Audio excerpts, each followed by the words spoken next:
পাহাড়ের যে বিশ্বকর্মা বলি না, অর্পণ অর্পণ তো আমাদের পরিবার লোকের মতন। এই বিশ্বকর্মার বাড়িতে তো আমাদের আগে দেখিয়েছি তো, এই তো বিশ্বকর্মা পাহাড়ে বাড়ি। অর্পণের বউ মেরা বইন যে হয় নিচে হয়, ওখানে সব ও বাড়ির কাজ কর্ম, ছোট্ট একটা দোকান আছে ওর। এটা এখন দেখাচ্ছি না, দেখো আজকে তোমাদের একটা নতুন সারপ্রাইজ দেবো। সারপ্রাইজটা কি জানো? অর্পণ আমি দুজন মিলেই বলছি। অর্পণের ছেলে হোটেল ম্যানেজমেন্ট পাস করা ছেলে, আর অর্পণের ভাইটাই সব উপরে একসঙ্গে ফ্যামিলি আছে।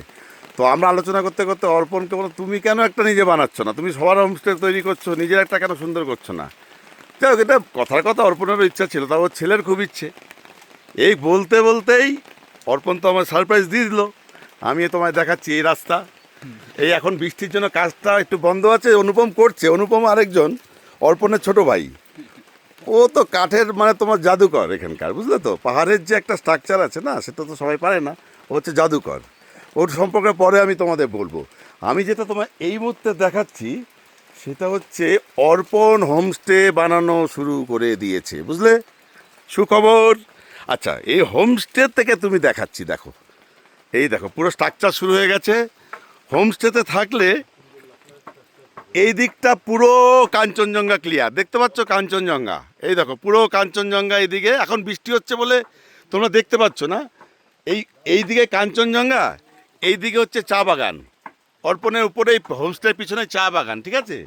আর এই দিকে তোমরা রুমের মধ্যে বসে কমলা লেবু পেরে পেরে খাবে। এই যে জানলা দিয়ে হাত বাড়াবে, কমলা গাছ এই দেখো, এই দেখো, দেখেছো? এই দেখো কমলা গাছ, দেখেছো? এই কমলা বাগান। এই কমলা বাগানে শীতকালে, বাগানটা আমারও বলতে পারো, অর্পণও বলেছে দাদা তুমি এই বাগান তোমার। শীতকালে আসলে আমি এই কমলা বাগানেই থাকি। কমলা বাগানে অর্পণ, অর্পণ आओ ना थोड़ा इधर।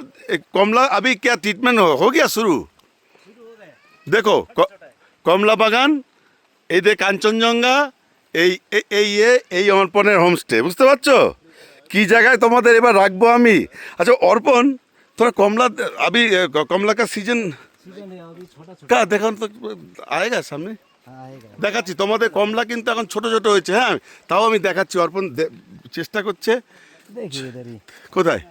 এই দেখো কোথায়, এই দেখো কমলা। এই দেখা দেখা যাচ্ছে? ওরে বাবা, এই তো কমলা ছোট ছোট, দেখো এই তো, इधर भी है। এই তো এই দাবি ছোট ছোট কমলা, এই দেখো, বুঝতে পারছো? দেখো ছোট ছোট কমলায় গাছ ভর্তি। এবার অর্পণ এরপর এটা ট্রিটমেंट, অর্পণ কমলা का ट्रीटमेंट कैसे होता है? कमल वो का ट्रीटमेंट हम इधर तो ऑर्गेनिक है। हाँ। ऑर्गेनिक के कारण हम इसमें केमिकल वगैरह नहीं डालते। हम खुद ही हैंड से ही प्लग करते हैं। जितना भी कीड़ा वगैरह लगता है हम खुद ही देखते हैं, हाथ से ही देखते हैं।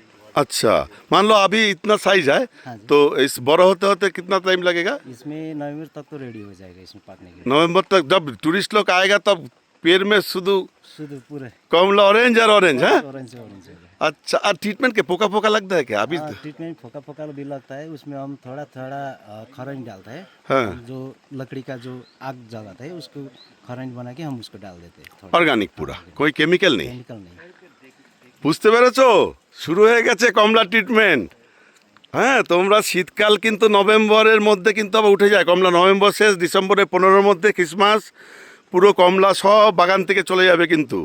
মানে কদিন পরে অক্টোবরের শেষে নভেম্বরে কিন্তু তোমরা শুধু দেখবে চারিদিকে আগুনের গোলা, বুঝতে পারছো? ঠিক আছে, আগুনের গোলা। যাই হোক, এই বাগানটা পুরো তোমাদের এই পরে নিয়ে আসবো আমি। হ্যাঁ, আমি নিয়ে আসবো আমার সঙ্গে, কোনো অসুবিধা নেই, তোমাদের কোনো অসুবিধা হবে না। আর কাঞ্চনজঙ্ঘাও দেখতে পারবে। অর্পণের এক দেখো হোমস্টেও তৈরি হয়ে যাচ্ছে। এই আমার হোমস্টের পাশেই এটা, মানে এটা একটা অন্য জাদু। আর এখানে তো প্রচুর শাক সবজি খাবার দাবার, মানে তোমরা পেরে পেরে খাবে, বুঝতে পেরেছো? আর আমার হোমস্টে একদম পাশাপাশি এটা, ঠিক আছে? তাহলে তোমাকে এখন আমি আর মোটামুটি দেখালাম। এই তোমাকে মেন যেটা দেখালাম কমলার, এটা বুঝতে পেরেছো? কমলাটা এখন এই ছোট ছোট সাইজ। হ্যাঁ, ঠিক আছে, আমরা তাহলে আবার চেষ্টা করব পরে আরও কিছু দেখাবার। আজকে রাখি, কারণ এখন বৃষ্টি পড়ছে, আমি ভিজে যাচ্ছি। কিন্তু আমি তোমাদের মানে আমি বলো তো, তোমাদের জন্য গলা আমার একদম চিৎকার করে করে বলে বলে আমি কত তোমাদের বলবো। আরে আমারটাও একটু বোঝো না, এই বৃষ্টির মধ্যে পুরো ভিজছি আর তোমাদের দেখাচ্ছি। আমার তো বয়সও হচ্ছে নাকি, আমার শরীরটার প্রতি যত্ন নিতে হয়। অবশ্যই গ্রামে আসলে বয়স এমনি কমে যায়, যা খাচ্ছি তাই হজম হয়ে যাচ্ছে। হাঁটছি আমি মানে 5-6 কিলোমিটার, 7-8-10 কিলোমিটার পাহাড় ভাঙছি রোজ, জানো। আমার কোনো পরিশ্রমই হচ্ছে না, মানে কত ফ্রেশ অক্সিজেন, ঠিক আছে না। মানে যাই হোক, এগুলি তো তোমরা জানোই, প্রত্যেকবার আমি তাই বলি। এসো এসো, ওই কলকাতার মধ্যে এই গরমে এই ডিম ছোড়াছুরি এসব বন্ধ করো, এসব বন্ধ করে শান্তির খোঁজে একটু এসো। তো অনেক জীবনে লড়াই করেছো, তো শান্তির খোঁজে এসো বাবা। হ্যাঁ, জীবনটা একবারই, একটু জীবনটাকে একটু অন্যভাবে উপভোগ করো না। শুধু পয়সা পয়সা, রেষারেষি, এই উন্নতি অবনতি ছাড়ো না, একটু জীবনটাকে উপভোগ করো। অনেক তো হলো, কি নিয়ে বাঁচবে বলো তো? একটু শান্তি চাই জীবনে, শান্তি নিয়ে বাঁচো, যেটা খুব দরকার। তোমাদের ছেলে মেয়েরা, বাচ্চারা কি শিখবে? এই ভানাহানি, ঝগড়া ঝাঁটিয়ে আমার একদম বিরক্ত লাগে। আমি পালিয়ে চলে আসি, আমি এখানেই থাকি। যেদিন তোমরা ঠিকঠাক হবে, শান্তির খোঁজে থাকবে, আমার ডেকো, আমি আবার কলকাতা থাকতে শুরু করব। ঠিক আছে, যাই হোক, কিছু কথা বললাম, কিছু মনে করো না। তোমাদের নিয়ে আসবো এখানে, ঠিক আছে না? রাখছি।